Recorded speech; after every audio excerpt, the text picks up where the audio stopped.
Today I'm doing a follow-up video to my cryptocurrency arbitrage calculator video that, as you can see here, was by far the biggest hit of the channel, almost 10K views. So it seems that most people like videos that show them how to make money versus videos that are just pure educational. So in this video, I'm going to try to do a little bit of both. So what we're going to talk about today is my current trading or hodling strategy. And I'm going to do a little bit about why these arbitrage opportunities exist in crypto, because it's kind of interesting and you can learn some from that. And I'm going to explain the best way to utilize these opportunities by not having to sit there and stare at your computer all day, as so many of us in crypto find ourselves doing. So what I've been doing is I've been using email alerts, and I actually show how to do this in my follow-up video to the original arbitrage video. I show how to use the VBA code to write email alerts for when the most profitable square gets to whatever percentage you want. Maybe you only want to be alerted at 5% or maybe at 10%, whatever you want. You can set it up to where you will only receive an email alert when that is met. Yeah, only trade that percentage, only trade that minimum percentage because it minimizes your risk. Obviously, if you're trying to do arbitrage trades at 1%, then it's much more likely that the market could move against you and you could have a bad trade than if it was 5%, right? At 5%, your chance of having a successful arbitrage trade are much higher. And just for me personally, I find it super stressful. Whenever I copy paste a public key, I have to like reread it 3 times because I'm just always so worried I'm going to send it to the wrong place. And actually, I've had 2 instances where Poloniex lost 4,000 of my ETH for like over 24 hours. But luckily I always got it back. So that's quite a stressful thing, and that's actually something I'm going to touch on later about why these arbitrage opportunities exist. So I personally don't really enjoy these doing the arbitrage trades for themselves. So I really only do it when the percentage is extremely high, and if I don't have anything else to do that day. So one really good example of this was in early December. I think it was the first week of December. Litecoin really blew up on there. Went from like 100 to over 400 in I think the course of a week, and basically the other exchanges were not keeping up at all. And a lot of people have talked about this, but the main reason is just because Coinbase blew up in the App Store and people opened up Coinbase, and I guess people new to crypto didn't realize they could buy partial Bitcoin or whatever. So everyone just piled into Litecoin on Coinbase, and this caused the GDAX price to just shoot up to absurd levels. And I made I think 10 or 15 arbitrage trades in a day, shipping Litecoin back to GDAX, and I made 5,000 in a day, which was insane. But I've never seen it that good, and I don't know if it'll ever get that good again. So other than that, I've just been hodling BTC, ETH, and a couple of privacy coins that I like, because I feel if we do get a regulatory crackdown, I actually think the privacy coins may outperform if that happens. Even though that seems kind of counterintuitive because they might just crack down on the privacy coins, in which case it would be bad. But I don't know. Part of me thinks the privacy coins will fare better if we see a big regulatory crackdown from some of the big countries, USA, a lot of Europe, and China, if they crack down more. So this is the new arbitrage file that I've been trading pretty regularly. It's just BTC and ETH, but it's for a lot more exchanges. It's for 10 different exchanges, and these are all exchanges you can sign up for if you're a US citizen or just live in the US, I guess. And so this is the one I've been using a lot. I like doing arbitrage with the bigger coins, even though BTC is expensive to move and it takes a while. I just like it because there's less risk involved. These coins are a lot more liquid. You can get out, and they're a lot less volatile because the market caps are so big. Yes, the spreads aren't as big as the smaller coins, but I just prefer it. And as you can see, I mean, even today we've had some times over 2, and the only reason I pulled it up to make a couple trades was because I got an email alert that said that one of those squares was over 2.9%. So I open the file up, figure out which square it is, and then you can just trade from there. So that's a simple, non-time consuming way to set up your arbitrage plan. And like I said earlier, if you want to know how to set up these email alerts from the arbitrage file, just watch my follow-up video to the original crypto arbitrage video. So now I want to get into a little bit of the educational part about why these arbitrage opportunities even exist. So first, let's just define arbitrage: the simultaneous buying and selling of securities, currency, or commodities in different markets or in derivative forms in order to take advantage of differing prices for the same asset. So traditional arbitrage is supposed to involve zero risk. So you're buying on a cheap exchange and selling on an expensive exchange instantaneously, and then you can just move the security over. So that would be basically riskless, right? And what we're doing here is not that, right? If you were pretty technically minded, you could obviously create a arbitrage bot that would short on one exchange and buy on another exchange and then ship over, and that would be the most riskless way to do arbitrage. But I'm not capable of doing that. And actually, I've been trying to learn Python so I can set up a bot, and I'm going to talk about that a little bit more later, but it's been quite difficult. So as we can see, the type of arbitrage we're not doing, we're not doing a traditional arbitrage here, and that's why these opportunities exist. It's because there is a lot of risk involved. It's just like basic economics. There's no free lunch.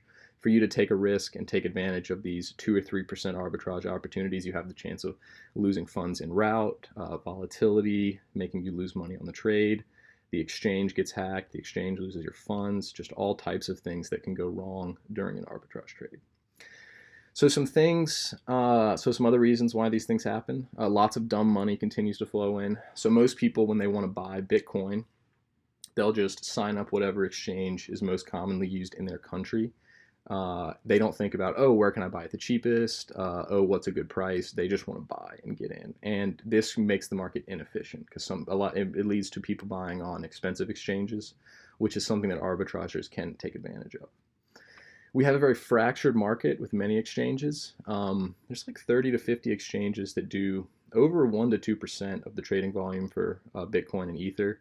And that's pretty impressive. It's actually good from a strength perspective, because if any one of those exchanges gets hacked and goes down, the market's just in a much better position than in like 2013 when Mt. Gox got hacked and 90% of the trading was on that exchange. So fractured market allows these opportunities to exist because everybody's trading on different exchanges. The market also kind of has a natural delay built in because there is such a general distrust of keeping money on exchanges. A lot of people have gotten burned by this. I personally try to keep most of my money in a couple of hardware wallets that I own, but I am guilty of just leaving it on GDAX. Maybe I shouldn't trust it as the best exchange, but I feel like most people do, and it most likely is. It does have a good bit of regulatory oversight. So, and what comes with that is during a price spike, it's difficult to get your money onto the exchange, even if you did want to sell it. It can take 30 to 60 minutes to get your Bitcoin to sell if it goes to a price where you would actually like to sell it. Number 5, I think, is a huge one. Large Wall Street players are not allowed to use client money for arbitrage. So these guys have bots made. These guys know how to code. These guys do this stuff in the traditional markets, and they do it very well. And that's why the traditional markets are so efficient. But I think up until this point, they're really only using their private accounts to play around in this market, or possibly they're not playing around at all, which I would find more likely to be true because the opportunities are still present. So maybe once they get in later this year, once some of that regulation is lifted, that will make the market less efficient and some of these opportunities will go away. The documentation for trading bots is hard to use. So what I realized was doing this manual arbitrage is stressful, time consuming for 1 to 2% gains if you're pretty lucky on a regular basis. So I've been really trying to learn Python. I've invested a few dozen hours into it. I'm having a lot of issues hooking up to the exchange's APIs correctly. So like just to learn, I built a Reddit bot that would like reply to comments with certain information. And I've actually learned a lot. Python's extremely useful, but I still have nothing close to a functional bot that could trade in between exchanges, which is really what you need. Because you're not just trading on one exchange. You have to send money in between exchanges, and as we all know, crypto being irrevocable, you don't exactly want your bot screwing up. So I will definitely keep you updated on my arbitrage bot that I'm building in Python if I end up letting it go live and seeing how it performs. So a lot of people have asked me if I want to if I would build the file or change the file to trade some altcoins because the spreads are a lot wider. And I would say yes, this is 100% true, but it's also a lot more risky. Remember, the higher percentage chance you have to gain on an arbitrage trade, the more risky it is. And this is because the large market cap coins are a lot more liquid, which means they're less volatile and they're on more exchanges. So you could have someone only dump like a few $1,000s of an altcoin, and it could really screw up your arbitrage trade if that coin is en route to a specific exchange to sell it. So yes, you can do this, but I prefer just doing it with ETH and Bitcoin, just because those are two coins that I'm going to be holding anyway. So I don't mind if the price goes down a little bit in the short term. And I don't know, I just feel safer doing it, I guess. Maybe I just don't trust the blockchains of a lot of these altcoins. But yeah, I prefer doing it with the larger market cap coins. But I know some people have definitely had really good success doing it with altcoins and making extremely large percentage gains in their round trip with those altcoins. Okay. So just to show you a couple updates, this is the original file. We're still getting close to 2% on a lot of the time on most days. Normally I would say it's maybe 1.5 or 1, but I think today this one's been close to 2% at all times, which is still very profitable to trade on. This is another one I set up for somebody with Bittrex, GDAX, and Binance. This one's actually been pretty good. And as a side note, I've been really amazed how much trade volume Binance has taken. They've really busted onto the scene, and I actually like trading there. I think it's a really well put together exchange, and they've done some good things. So this is just the code of my Reddit bot that I designed. I'm obviously not going to go into it, but yeah, I'm trying to build a bot in Python to trade in between cryptocurrency exchanges to just automate this whole process. And I would say that I think some people already have this created. You see, like, arbitrage is one of those things that you don't really talk about because when more people know about it, the opportunities disappear. So this is why I can't find good documentation. I've been talking to some people online, but basically it's very difficult, and arbitrage is not something you openly talk about, or at least for most people. So I'm going to keep working on this. I'll keep you updated on if I get this up and running. But as long as we have big percentages open, like 2 or 3% open, it makes me think that if there is a few bots doing arbitrage, they're not very big and they're not doing it very well, because otherwise I don't know how these opportunities could stay open. So please leave a comment. If you'd still like the file, it's still for sale. You can pay me through PayPal or crypto. I'll leave the addresses in the description. So yeah, please leave a like and a subscription, and I will try to get back to you on updates with any of my trading strategies with the arbitrage bot or anything else exciting that happens in the world of crypto. Thank you for listening, and I hope you learned something.